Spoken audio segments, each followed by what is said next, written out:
I can't go in daylight. Ask me anything. I have a rare genetic disorder called erythropoietic protoporphyria. This is a metabolic disorder which causes liver damage in some patients, including me. The main day-to-day symptom, however, is hypersensitivity to daylight. This means if I am exposed to daylight in summer or direct sunlight in winter, then I have about 2 to 3 minutes before I am in unbearable pain that lasts for around a week. When I'm in that much pain, I can't dress myself, eat, drink, or even have room lights turned on. What do you do for a living? Has your condition impacted your ability to work? I run an IT engineering team for a well-known UK company during the day, and I write technical books for a well-known publisher in the evenings. I have never let it impact my work, even though I work 3 hours commute away. I wear a face cover and gloves made out of a material that is fairly lightweight, but prevents the light wavelengths that make me ill. I have long, sleeve-hooded t-shirts made from the same material. It has been tough at times, but in recent years I have only had to go to the office a couple of times a month. Also, my employer is excellent and does not make me come in June to August, when covering my face and hands in the way I must leads to heat exhaustion. Was it hard to get accommodations or find a job that would be accepting? What was that process like? So that's a hard to answer. Until recently, I have always had to accommodate work, which has resulted in getting ill lots.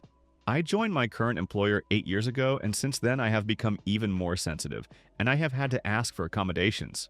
They have been brilliant. I can't fault them. But I have been there a long time, and I have a good reputation.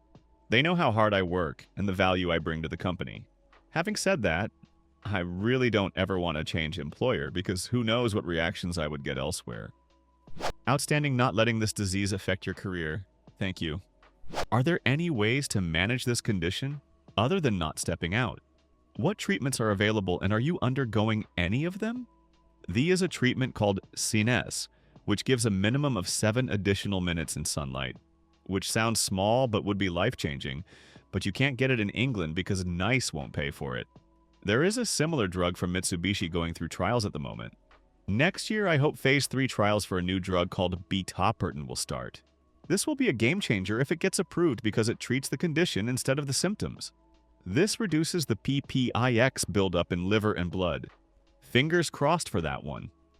When did it start? Did you suffer from it when you were a kid?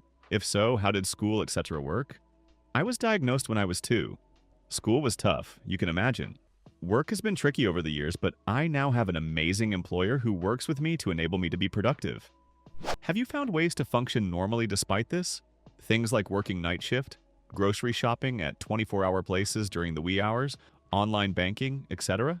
Do you have a support system that can help you with things that cannot be taken care of in the dark hours? What are your biggest challenges? My face covering and gloves are what allow me to function, but yes, I shop online and I avoid going out during the day unless I really have to, mostly because of the abuse I get for covering my face. So, I am very familiar with Tesco's at 10 to 11 p.m. and I do night shifts in my voluntary job.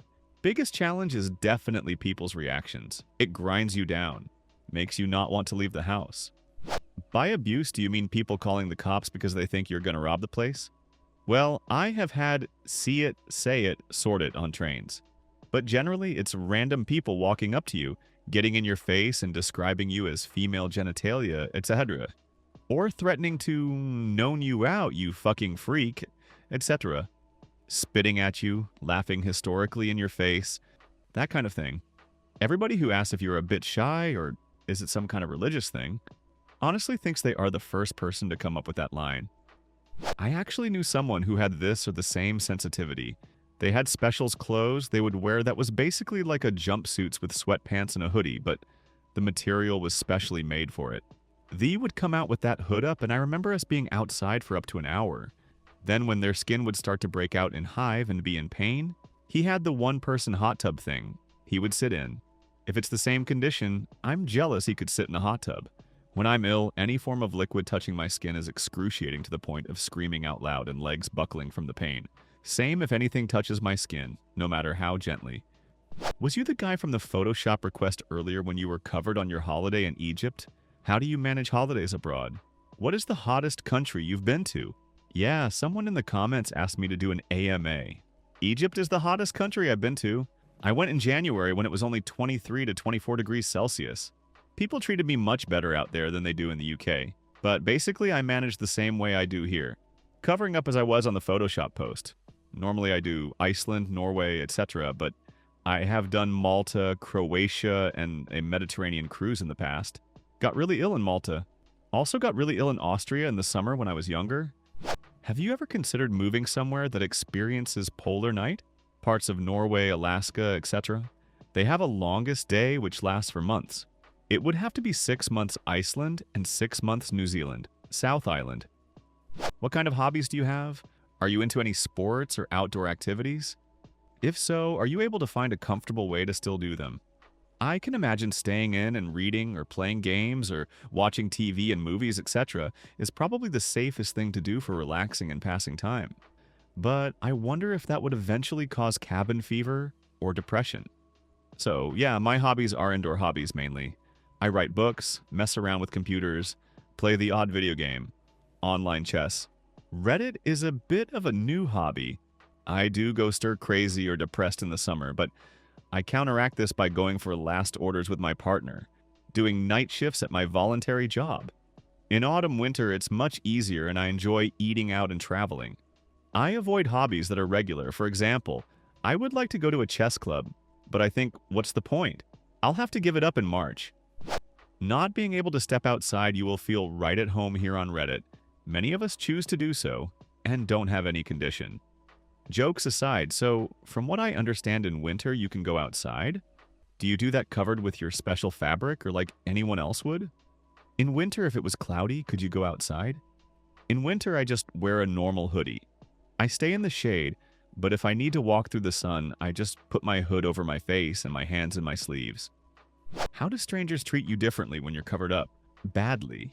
It's hot and uncomfortable, but the worst part is how you were treated walking up the street.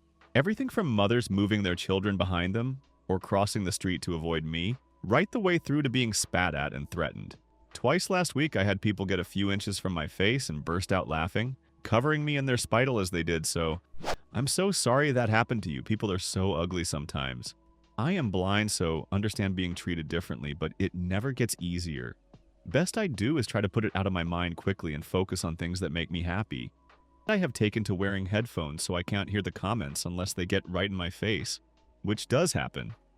How did this impact you growing up? Are there things you really wish you could do during the daytime but can't? It has been harder as an adult.